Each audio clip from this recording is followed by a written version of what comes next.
The chain of Christianity is a unifying tool in the curriculum. We use a timeline to demonstrate the chain of Christianity. From creation, when God created the world, we can see the providential hand of God as a chain coming across history, God orchestrating His purpose through men and nations. And then we can see, because we're Americans, the founding of our nation. And then at the very end of the chain of Christianity is us. We are a link on the chain. As we're studying men and nations, we are learning, and students are learning today, that God has a providential moment for them for such a time as this.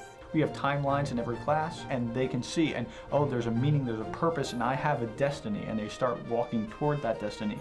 That timeline, the chain of Christianity, becomes the context of the curriculum.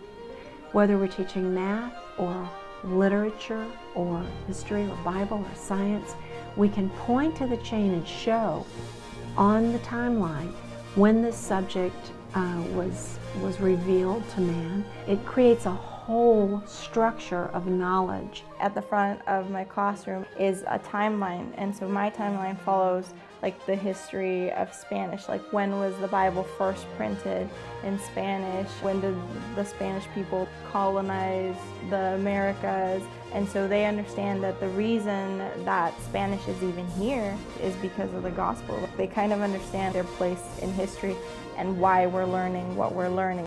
That gives meaning and helps us then to realize He hasn't finished writing His story, and that He is still providential and still executing His will on the earth.